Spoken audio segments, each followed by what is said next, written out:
When I think about compassion, I think about parents' influence when you are little, that you get the love or the care by your mother and father. They teach you and we learn the way. So that's positive, and therefore the notion of bodhisattva or Amida Buddha, the notion of compassion, that we can be saved by compassion makes sense. So Shin Buddhism and Myokonin are the examples of such faith that Amida Buddha would save them. Namu Amida Buddha is to seek for refuge in Amida Buddha by letting go of yourself for the vow of Amida that Amida would save you with compassion. So it makes sense if you think about the way the importance of compassion for our growth and peace. And if we don't have it, it may be natural for us to seek for it.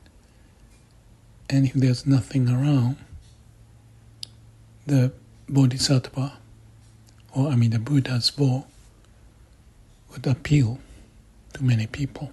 So Shin Buddhism and Myokonin are good examples of that. Even the evil man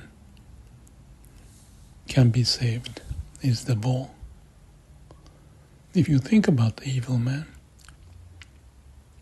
they may be having a difficulty in their early life, so that they didn't have much of a love or compassion.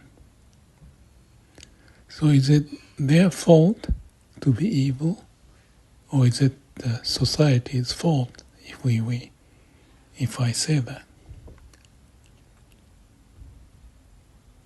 I tend to think of the cause and effect relationship, ancestors to our grandparents and parents and us and to kids. It just moves on. And the habitual pattern, or you may call it karma, is an important program, so to speak, that we inherited or absorbed from the environment from our early days, or even before our birth, because the parents have gone through the same process and the parents' parents went through it. So it's just a process of the carrying of certain program or habitual pattern we developed. And since it's a habit, it may not be apparent. And since it's a habit, it takes time to overcome. So if I think about the opposite of the compassion as hate or heartless nature, it's going to be very difficult to go over. And if actually I studied all the Zen masters, their background and so forth, and quite a few, or most of them had a hard time in their early days, including Buddha, Daisetsu Suzuki, or Dogen, Ryokan, and many more. So that is the wound, so to speak, they may have had early days, that they couldn't have the compassion or wisdom from parents. And it may be natural for them to seek for solution, looking at themselves deeper in their construct, what can be done? Existential question they asked. And as much as there may be sutras, the sayings, religions available, it's natural for them to seek for those paths. And it's not going to be easy. I can perhaps substantiate introducing my case, but it's not the point. To have the habit pattern to change is not easy because it took time and energy to build those habitual patterns.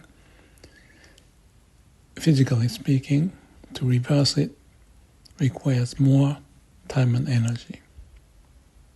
So Zen may be a way, Shin Buddhism may be a way, Christianity and many others would offer ways by prayer, meditation, and many more. So what's the point of this?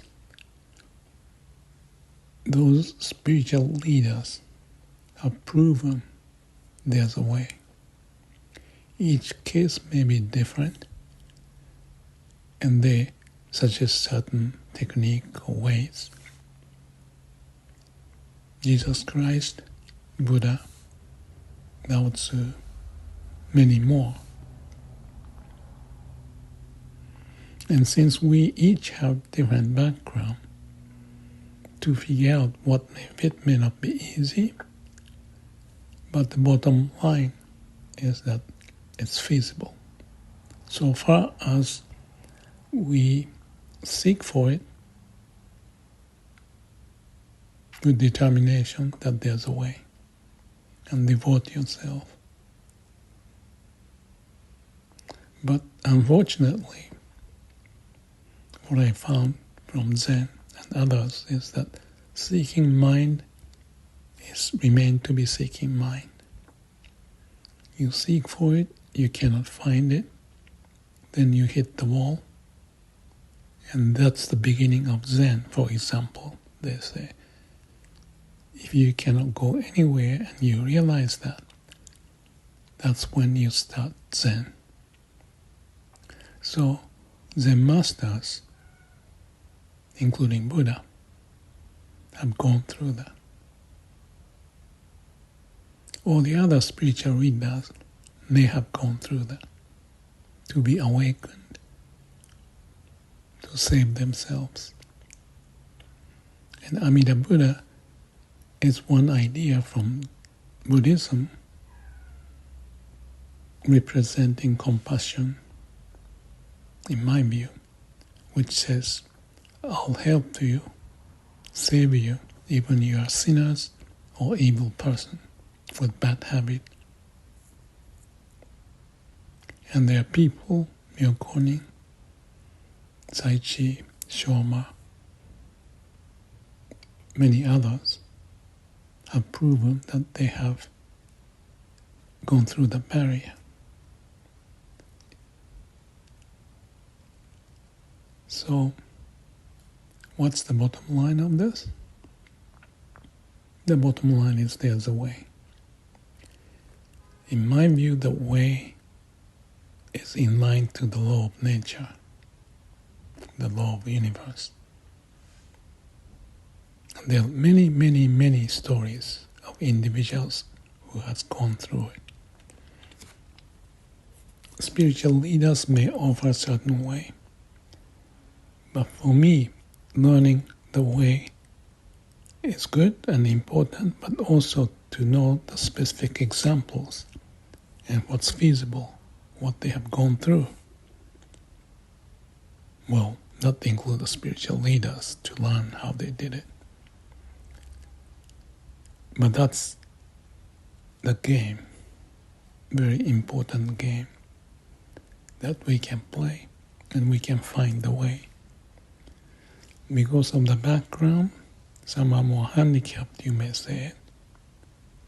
But there's a way of saying or seeing that more handicapped, more reason to overcome.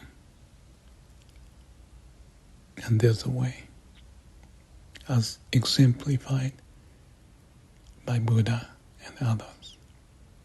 So let's be positive, be open, not to be confined, not to be discouraged, but go through the way.